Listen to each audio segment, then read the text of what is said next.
नमस्कार, आपका स्वागत है प्राचीन ज्ञान पर। दोस्तों, हिंदू पंचांग के अनुसार प्रतिवर्ष फाल्गुन मास के शुक्ल पक्ष की पूर्णिमा तिथि को होली का त्योहार मनाया जाता है। इस वर्ष होलिका दहन का आरंभ 2024 में होली 24 मार्च को 9:24 में जो तिथि प्रारंभ हो जाएंगे और 25 मार्च को दोपहर 12:29 में समाप्त होगी। तो होलिका दहन 24 मार्च को करना है और रंगोत्सव 25 मार्च को मनाना है। और एक खास बात बता दूं दोस्तों, 24 मार्च को बहुत बड़ा चंद्र ग्रहण है। अर्थात दोस्तों, इस साल होलिका दहन में बहुत बड़ा चंद्र ग्रहण रहेंगे। तो जो लोग मंत्र सिद्ध करना चाहते हैं उनके लिए दोस्तों सोने पर सुहागा है। लेकिन इस दिन भद्रा का साया रहेगा, इस वजह से शाम के समय होलिका दहन किया जाएगा और अगले दिन 25 मार्च को बुधवार के दिन रंगों की होली खेली जाएगी। दोस्तों, अगर आपके जीवन में धन से जुड़ी समस्या है तो आप होली की अग्नि में ये 3 चीजें जरूर डालें। चाहे कितनी भी बड़ी समस्या हो, धन के मार्ग में कितनी ही बड़ी रुकावट हो, वह जड़ से नष्ट हो जाती है, क्योंकि होली की अग्नि में इतनी पवित्रता और इतनी शक्ति होती है कि यह बड़े से बड़े पापों को नष्ट करने की क्षमता रखती है। इसीलिए शास्त्रों में होलिका दहन को बहुत ही महत्वपूर्ण उत्सव के रूप में मनाया जाता है। लेकिन शास्त्रों में कुछ ऐसी भी वस्तुओं के बारे में बताया गया है जो भूल से भी होली की अग्नि में नहीं डालनी चाहिए। कई लोग जानकारी न होने के कारण होली की अग्नि में इन चीजों को डाल देते हैं। ऐसा करना बहुत ही अशुभ माना जाता है। प्राचीन काल से ही होली के त्योहार को बुराई पर अच्छाई की जीत के प्रतीक के रूप में मनाया जाता है। होली का पर्व खुशियों और रंगों से जुड़ा होता है। दोस्तों, होलिका दहन की रात को दैवीय शक्तियों का उदय होता है और आसुरी शक्तियों का विनाश होता है। होली की रात इन दिव्य शक्तियों की पूजा आराधना करने से दरिद्रता का नाश होता है और जीवन की सभी समस्याएं नष्ट हो जाती हैं। शास्त्रों में इस दिन को दुख तकलीफों से छुटकारा पाने के लिए सर्वोत्तम दिन माना गया है। नक्षत्र विद्या में होली की रात को सिद्धि की रात कहा गया है। इस दिन वातावरण में नकारात्मक और सकारात्मक दोनों प्रकार की ऊर्जा बहुत सक्रिय रहती है। इसीलिए प्राचीन काल से ही ऋषि मुनि तथा तांत्रिक आदि अपनी अपनी विद्या और पूजा पद्धति के अनुसार सिद्धियों को प्राप्त किया करते आए हैं। दोस्तों, होली की रात जो साधना की जाती है वह बहुत ही प्रभावशाली और फलदायी मानी जाती है। इस दिन उपाय करने से वह निश्चित ही सफल होते हैं, इसमें कोई शंका नहीं है। इसीलिए आज हम आपको शास्त्रों में बताए गए उन महत्वपूर्ण उपायों के बारे में बताने जा रहे हैं जो आपको आपके जीवन से परेशानियों को खत्म करने में काम आएंगे। यह उपाय आपकी दरिद्रता को दूर करेंगे और परिवार में सुख शांति स्थापित करेंगे। इसीलिए आप इस दिन बिना चुके यह अचूक उपाय जरूर करें। शास्त्रों में कुछ गुप्त उपायों के बारे में बताया गया है जिन्हें हमेशा ही गुप्त तरीके से करना चाहिए। यह उपाय कभी दूसरों के सामने नहीं करनी चाहिए, अन्यथा इनका फल व्यर्थ हो जाता है। तो चलिए सबसे पहले जानते हैं हमें होली की अग्नि में कौन सी चीजें भस्म करनी चाहिए और कौन सी चीजें डालना वर्जित बताया गया है। दोस्तों, वीडियो में आगे बढ़ने से पहले एक बार सच्चे दिल से कमेंट बॉक्स में जय मां लक्ष्मी अवश्य लिखें और वीडियो को एक लाइक कर दें। और हाँ, कमेंट बॉक्स में अपनी राशि डालना ना भूलें, ताकि हम आपकी राशि के अनुसार कोई भी उपाय होगा तो हम आपके कमेंट में रिप्लाई में बता देंगे। सबसे पहली बात दोस्तों, कई लोग होली की अग्नि में गन्ना डालते हैं। ऐसा करना शुभ फलदायक होता है, लेकिन ध्यान रहे गन्ने के टुकड़े करके नहीं डालना चाहिए अथवा खराब गन्ना भी होली की अग्नि को अर्पित नहीं करना चाहिए। इससे होलिका माता अत्यंत क्रोधित हो जाती है। टूटा हुआ अथवा खराब गन्ना कभी पूजा पाठ में भी इस्तेमाल नहीं किया जाता है। होली की अग्नि में जब आप गन्ना डालते हैं तो उसके ऊपर गन्ने के पत्ते जरूर होने चाहिए। अधूरा गन्ना होलिका में डालने से पूजा संपन्न नहीं होती है। होलिका की अग्नि में गन्ना डालते समय उसकी संख्या 2, 5 या 7 इस क्रम में होनी चाहिए। दोस्तों, दूसरी बात, होली की अग्नि में नारियल चढ़ाना शुभ होता है, लेकिन नारियल चढ़ाने से पहले यह बात जान ले कि नारियल पानी वाला नहीं होना चाहिए। होली की अग्नि में हमेशा ही सूखा हुआ नारियल ही डालना चाहिए। नारियल डालने से पहले उस पर अपने संपूर्ण परिवार का हाथ जरूर स्पर्श करवा ले और फिर उसे होली की अग्नि को समर्पित करें। इससे घर परिवार से क्लेश और लड़ाई झगड़े समाप्त होते हैं, परिवार में सुख शांति बढ़ती है और दरिद्रता दूर होती है। सूखा हुआ नारियल अग्नि में डालने से होलिका माता आपकी सभी परेशानियों को ले जाती है और आपको आशीर्वाद प्रदान करती है। अग्नि में नारियल डालने से अग्नि देवता भी प्रसन्न हो जाते हैं। दोस्तों, होली माता को घर का भोग अवश्य लगाना चाहिए। आप अपने घर में जो भी भोजन बनाते हैं वह होली माता को जरूर अर्पित करें। होली को गुजिया अथवा मीठी रोटी जरूर चढ़ानी चाहिए। इससे होली माता अत्यंत प्रसन्न होती है। ध्यान रहे, होली को गुजिया अथवा मीठी रोटी चढ़ाते समय वह 2 अथवा 4 की संख्या में होनी चाहिए। 3 की संख्या में कभी नहीं चढ़ानी चाहिए। होलिका माता को आप बर्फी का भोग जरूर लगाएं, जहां होली माता को सबसे अधिक प्रिय होता है। होली की अग्नि में गेहूं की बाली या कोई भी नई फसल चढ़ानी चाहिए। इससे आपके घर में कभी अन्न धान्य की कमी नहीं होती है। होली माता को चावल और कच्चा पापड़ जरूर चढ़ाना चाहिए। अगर आपके घर में धन की समस्या है तो आप एक उपाय जरूर करें। होलिका दहन के दिन होली जलाने से पहले थोड़ा सा सिंदूर होली में डालकर ओम श्री नमः इस मंत्र का उच्चारण करें।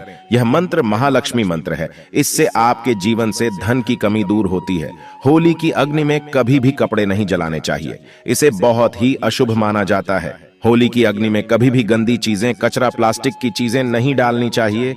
इससे होली की अग्नि से दुर्गंध आती है और वातावरण अपवित्र बन जाता है।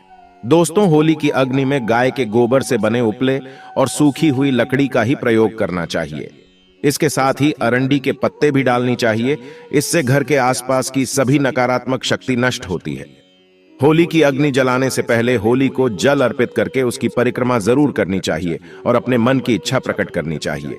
आपके द्वारा जो भी भूल हुई है अथवा जो भी पाप हुए हैं उनके लिए क्षमा मांगनी चाहिए। आपके अंदर के सभी पाप उसी दिन नष्ट हो जाते हैं और आपको पुण्य की प्राप्ति होती है। और दोस्तों, होली की अग्नि में कभी भी हानिकारक केमिकल नहीं डालनी चाहिए। होली में आप तेल का प्रयोग कर सकते हैं, लेकिन पेट्रोल और मिट्टी के तेल का प्रयोग नहीं करना चाहिए। शास्त्रों के अनुसार होलिका दहन के दिन कुछ कार्य कभी नहीं करनी चाहिए, जैसे महिलाओं को अपने बाल खुले रखकर होली के समक्ष नहीं जाना चाहिए। महिलाओं को अपने बाल बांधकर ही होलिका माता का पूजन करना चाहिए। माना जाता है कि इस दिन नकारात्मक शक्तियां चरम पर होती हैं। बाल खुले रखने से यह नकारात्मक शक्तियां आपकी ओर आकर्षित हो सकती हैं।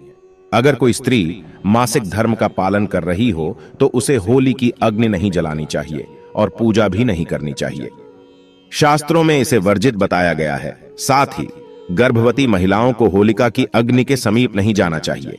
इससे होने वाले बच्चे पर नकारात्मक प्रभाव पड़ता है। एक बच्चे की माता को भी होलिका की अग्नि जलानी नहीं चाहिए। दोस्तों, होली की राख का उपयोग कई चमत्कारिक उपाय करने के लिए किया जाता है। यह राख घर से नकारात्मकता दूर करने में बहुत कारगर होती है। आप होली की राख को अपने घर पर जरूर लेकर आए और इसे अपने घर के कोने में डाल दें, अथवा होली की राख पानी में मिलाकर घर में पोछा लगा दें। इससे घर से संपूर्ण नकारात्मक नष्ट होती है। साथ ही होली की राख को अपने मस्तक पर लगाना भी बहुत शुभ होता है। इसे छोटे बच्चों के मस्तक पर लगाने से बुरी नजर का प्रभाव खत्म होता है। अगर घर में धन की समस्या है, धन नहीं दिखता है, तो होली की राख को एक सफेद कपड़े में बांधकर अपने घर की तिजोरी में रख दें, अथवा आप जिस स्थान पर धन रखते हैं उस स्थान पर रख दें। इससे धन से जुड़ी समस्या खत्म होती है। दोस्तों, अगर होली की राख को काले कपड़े में बांधकर घर के बाहर लटका देना चाहिए। इससे घर पर बुरी नजर का प्रभाव खत्म होता है और परिवार में सुख शांति की अनुभूति होती है। होली के दिन कभी किसी को सफेद चीजें उधार में नहीं देनी चाहिए और दूसरों से सफेद चीजें भी नहीं लेनी चाहिए। इससे आपके जीवन में दुर्भाग्य आ सकता है। दोस्तों, इस दिन कई लोग टोने टोटके, काला जादू आदि प्रकार के अनिष्ट कार्य करते हैं। अगर कोई आपको सफेद वस्तु देता है, जैसे नमक, सफेद कपड़ा, चावल, तो भूल से भी नहीं लेना चाहिए, अन्यथा आपको इसके अशुभ परिणाम भोगने पड़ सकते हैं। होली की रात को चौराहे पर अथवा दुर्गम स्थान पर नहीं जाना चाहिए। इस दिन ऐसे स्थानों पर कई तांत्रिक क्रियाएं की जाती हैं और अशुभ चीजें मार्ग में डाल दी जाती हैं। अगर गलती से आपका पैर इन चीजों पर पड़ता है तो इसका अशुभ प्रभाव आपके जीवन पर पड़ सकता है। और ध्यान रहे, मांस मदिरा का सेवन करके होली की अग्नि के पास नहीं जाना चाहिए।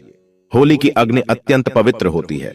जो भी इस दिन मांस मदिरा का सेवन करके होली की अग्नि के पास जाता है उसे महापाप लगता है। सूत्रों के अनुसार ऐसे व्यक्ति को नरक में जाना पड़ता है और अगला जन्म कुत्ते का प्राप्त होता है। होली के दिन कभी किसी स्त्री को अपमानित नहीं करना चाहिए, खासकर अपनी बहन को कभी अपशब्द नहीं कहना चाहिए। इससे होलिका माता अत्यंत क्रोधित हो जाती है।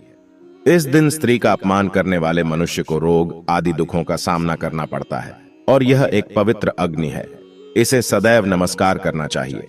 होलिका दहन के बाद दूसरे दिन धुलेटी जरूर खेलनी चाहिए। इस दिन रंग लगाने से आपके जीवन से नकारात्मकता नष्ट होती है लगाने से जीवन में सकारात्मकता आती है और सभी बुराइयां नष्ट होती हैं। अब दोस्तों आपको होली पर किए जाने वाले महा उपाय के बारे में बताने जा रहे हैं। दोस्तों होली की रात सरसों के तेल का चौमुखी दीपक घर के मुख्य द्वार पर लगाएं, वो उसकी पूजा करें। इसके बाद भगवान से सुख समृद्धि की प्रार्थना करें। मान्यता के अनुसार ऐसा करने से हर प्रकार की बाधा का निवारण होता है और यदि व्यापार या नौकरी में उन्नति न हो रही हो तो 21 गोमती चक्र लेकर होलिका दहन की रात में शिवलिंग पर चढ़ा दें। इससे बिजनेस में फायदा होने लगेगा, धंधा व्यापार में उन्नत होने लगेगी। यह बहुत ही कारगर उपाय है। आप इस उपाय को होली पर अवश्य करें। यह उपाय करके हमारे साथ कई ऐसे लोग जुड़े हैं जिनका जीवन पूरी तरह से बदल चुका है।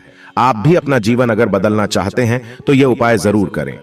दोस्तों लाल मिर्च अनेक प्रकार की समस्याओं से मुक्ति दिलाने में काम आती है।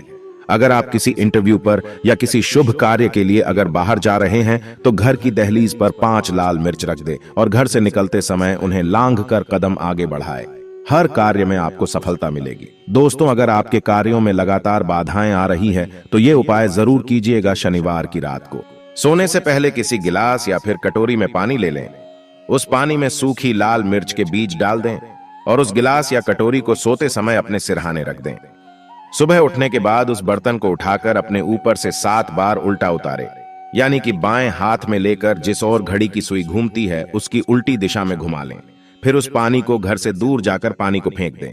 फिर बिना पीछे मुड़े घर चले आए। इससे आपके ऊपर छाई नकारात्मकता दूर हो जाएगी, मन आपका शांत हो जाएगा, दृष्टिकोण सकारात्मक बनेगा और कार्यों में सफलता मिलने लगेगी और विघ्न बाधाएं आना बंद हो जाएंगे। दोस्तों जिंदगी में सबसे बड़ी समस्या ज्यादातर जो होती है वह दरअसल धन की होती है। अगर आपको पैसों की किल्लत सता रही है, धन हाथ में नहीं दिखता, तो ऐसे में यह उपाय जरूर आजमाएं। दोस्तों 5 लाल मिर्च को किसी साफ कपड़े में बांध लें और माता लक्ष्मी का नाम जपते हुए उसे अपने धन रखने के स्थान पर रख दें। आपकी तिजोरी कभी खाली नहीं रहेंगी, कहीं ना कहीं से ही धन का आगमन होता रहेगा। दोस्तों आगे बढ़ने से पहले आपसे विनती करते हैं कि हमारे चैनल को सब्सक्राइब करके बेल आइकॉन जरूर दबाएगा। दोस्तों अगर आपको लगता है कि आपके विरोधी या शत्रु केवल आपके पीछे पड़े हैं, बल्कि उनके किए कराए के कारण आपको तकलीफ उठानी पड़ रही है, तो ऐसे में किसी शनिवार की शाम को 5 लाल मिर्च लें, उसमें थोड़ी पीली सरसों के दाने और थोड़ा नमक लें। और दोस्तों अब आप अपने दुश्मन का नाम लेते हुए या फिर जिस किसी के ऊपर आपको शक है कि उसने कुछ आपके ऊपर टोना टोटका किया है, तो ऐसे में उसका नाम लेते हुए अपने सिर से पीड़ित के सिर से 7 बार घुमा लें और फिर घर से बाहर ले जाकर फेंक दें। अगर आपके ऊपर किसी भी व्यक्ति ने टोना टोटका कराया है तो उसका सारा असर खत्म हो जाएगा, आपकी सारी परेशानियां दूर हो जाएंगे। दोस्तों बीमारियों से छुटकारा पाने के लिए भी लाल मिर्च बहुत ही काम आती है। आप 7 लाल मिर्च और फिटकरी और काले तेल एक कटोरी में ले लें। ऐसे में इस कटोरी को आप किसी मरीज के पास में रख दें। यह उपाय करने से आसपास की सारी नकारात्मक ऊर्जा को दूर करता है। ऐसे में हर 10 दिन में कटोरी में रखी चीजों को बदलते रहें जब तक व्यक्ति ठीक ना हो जाए। इस क्रिया को दोहराते रहे। या फिर आप 5 लाल मिर्च को एक कपड़े में बांधकर मरीज के बिस्तर के नीचे रख दें और अगले दिन उन्हें पानी में बहा दें। यह स्वास्थ्य समस्याओं को दूर करने में बहुत मदद करता है। और दोस्तों यदि आपके घर में किसी भूत प्रेत का साया है तो जब होली जल जाए उसके बाद आप होलिका की थोड़ी सी अग्नि अपने घर ले आइए और अपने घर के आग्नेय कोण में उस अग्नि को तांबे या मिट्टी के पात्र में रखें। सरसों के तेल का दीपक जलाएं। माना जाता है कि इस उपाय से आपकी परेशानी दूर हो जाएगी। भूत प्रेत छाया बांधा या नकारात्मक तंत्र विद्या सब समाप्त हो जाएगा। दोस्तों आज के वीडियो में बस इतना ही। एक बार सच्चे दिल से कमेंट बॉक्स में जय मां लक्ष्मी अवश्य लिखें और चैनल को आपने अभी तक सब्सक्राइब नहीं किया तो सब्सक्राइब करके बेल आइकन प्रेस कर ले और हां अपनी राशि कमेंट बॉक्स में डालना ना भूले। धन्यवाद।